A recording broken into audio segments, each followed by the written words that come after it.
اللہ اکبر، سرکار غوث پاک کا زمانہ ہے، 55 کی عمر شریف ہے، بچوں کے ساتھ کھیل رہے ہیں، جیسی عورت نے بچے کو سینے سے لگایا ہے، لے کر کے گود میں چلی ہے۔ کسی نے کہا خاتون بات کیا ہے؟ کہا ایک ہی بیٹا تھا، عبداللہ سومئی کے پاس لائی تھی، اس وقت ان کی ولایت کے چرچے پوری دنیا کے اندر ہیں، میں نے سوچا تھا بچے کی زندگی بچ جائے گی۔ کہا انہوں نے بھی یہ کہہ دیا بچے کی زندگی نہیں رہی ہے، میں نے لوگ محفوظ پہ دیکھ لیا ہے۔ اللہ اکبر، کسی نے کہا چل کوئی بات نہیں، وہ دیکھ دور سامنے کھڑے ہیں سرکار غوث پاک عبدالقادر جیلانی ہیں، بچوں کے ساتھ کھیل رہے ہیں۔ جب وہ کہتے کہ مر جاؤ تو بچے مر جایا کرتے ہیں، جب وہ کہتے زندہ ہو جاؤ تو بچے اٹھ جایا کرتے ہیں۔ جا چپکے سے جا کے اپنے بچوں کو بھی بچوں میں لٹا دے، جیسی وہ یہ کہیں لیٹ جاؤ تو اپنے بچے کو لٹا دینا، اور جب وہ اٹھائیں تو تیرا بچہ بھی اٹھ جائے گا۔ خاتون بڑی تیزی سے گئی صفائی کے ساتھ، بچے کو دوپٹے میں چھپایا، پھر غوث پاک سے کیسے چھپ سکتا تھا؟ میرا غوث تو اس کا شہزادہ ہے جس کی اپنی شان کا عالم یہ ہے کہ اور کوئی غیب کیا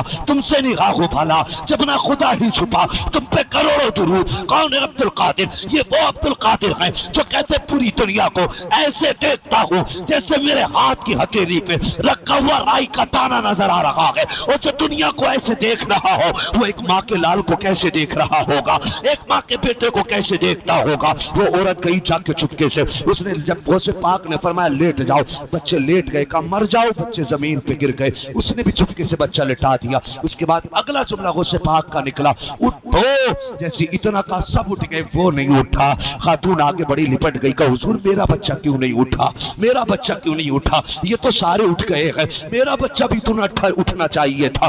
اللہ اکبر، سرکار غوث پاک گئے، آگے جا کے فرماتے قم باذن اللہ، جیسی اتنا کہا گئے بچہ اٹھ کے بیٹھ جاتا ہے، کہتے لے تیرا بھی اٹھ گیا ہے۔ اب عورتوں کی عادت ہوتی ہے، گھر لے کے نہیں گئی، سیدھا بچے کو اٹھایا ہے، عبداللہ سومئی کے دربار میں لائی، کہا حضرت آپ نے تو کہا تھا میرے بچے کی زندگی نہیں ہے، یہ دیکھو یہ میرا بچہ زندہ ہو گیا ہے۔ اتنا سنا، آپ نے کچھ نہیں کہا، باہر نکلے، سمجھ گئے یہ کسی اور کا کام نہیں، میرے نواسے عبدالقادر کا کام ہے، غوث الاعظم کا کام ہے۔ اللہ اکبر، آپ توڑے، اور توڑنے کے بعد آپ کی کمر کے پیچھے لاٹھی لگی ہے، توڑتے جا رہے ہیں، پہنچے وہاں جاگو سے پاک کھیل رہے ہیں، غصے میں کہا عبدالقادر، جیسی اتنا کہا ہے، غوث پاک نے دیکھا نانا کا منہ ٹھیک نہیں ہے، ہاتھ میں لاٹھی بھی ہے، آپ نے دوڑ لگا دی، دوڑتے دوڑتے قبرستان سے گزرے، زبان سے جملہ نکلا بھاگو نانا آ رہے ہیں۔ اتنا کہنا تھا، جتنے مردے تھے قبروں سے نکلنا شروع ہو جاتے ہیں، اس لیے کہ عبدالقادر کہہ رہے تھے بھاگو نانا آ رہے ہیں۔ جب سب کو بھاگتے دیکھا، عبداللہ سومئی ٹھہر جاتے ہیں، کہتے بیٹے ٹھہر، میں تیرے پیچھے نہیں آ رہا ہوں۔ غوث پاک کہتے نہیں آ رہے ہیں نانا، واپس چلو۔ اتنا کہا، سب قبروں میں تھے۔